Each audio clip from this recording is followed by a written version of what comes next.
Ќе ве замолам новинари без викање и без медиуми.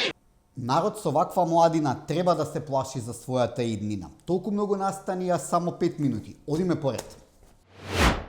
Веќе нема дилеми, протестите во Македонија за трагедијата во Кочани се организирани однадвор, со логистичка поддршка од овде. Главни изведувачи и глумци се кадри од левица и шарената револуција, како мршојаци кои долго време беа скриени, па сега намирисаа нов плен. За нив се е политика. Жртвите од пожарот им се на последно место. Исто како модуларната, Беса Транс, Дурмо, Кабелот.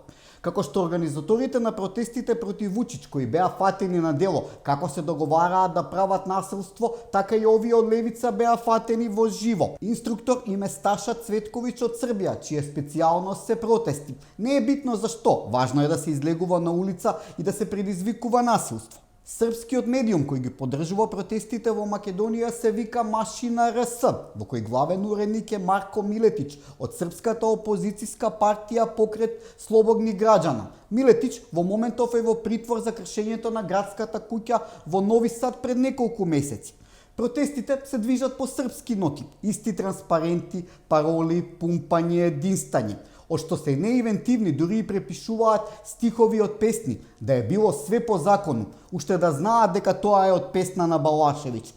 Да беше се по закон и вие и вашите налогодавачи ќе бевте на друго место, а не на улица. Но тоа е, кога нема навреме да ги сместиш таму каде што им е место, ќе никнуваат како печурки после дожд. И оние од левица, но и подзаборавените кадри од шарената револуција.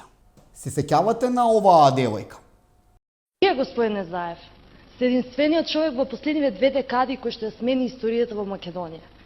Ваков лик не се заборава. Ете Сања сосема спонтано и случајно се појави на протестот за Кочани, сега како освестена револуционерка која бара правда и оти политиката не ја интересирала. Но не е само Сања, тука е и Бојан Евтимов која палеше канцеларијата на Иванов, како Ивана Дракулевска од времето на шарените, па и синот на Бучко. Кај ги наоѓаат волку независни?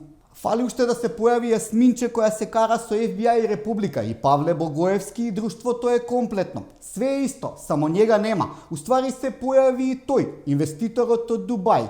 Ние во Република не сме против протести, но сме против манипулација на протестите за политички цели. За поздравување е однесувањето на кочанчани кои навреме сватија дека други сакаат да профитираат на нивната мака и порачуваат дека не бараат револуција за промена на власта, туку револуција за промена на колективната свест. И навистина ни е потребна промена на колективната свест и казнување на вистинските виновници со име и презиме, без разлика од која партија доаѓаат. Но тие никако не смеат да бидат од ДУИ. Тоа е забрането, бидејќи ќе се нарушеле меѓуетничките односи. Ете, сопругите на Бујар Османи и на Крешник Бектеши се закануваат дека веќе нема да молчат, оти ќе има етнички немири. Валбона на Бујар Османи брзо се свести, или веднаш ја искараа, па го избриша Facebook статусот. Фале се уште Валбона да се закани дека ќе ги извади чизмите од подрум, како она од ДУИ. И го заборавивме името, бидејќи е тотално небитна. Македонија мора да продолжи да живее. На политичките хушкачи им следува казна на избори од граѓаните, а за виновниците за трагедијата во Кочани си има и суд и затвор. Се по закон, што би рекол Балашевиќ.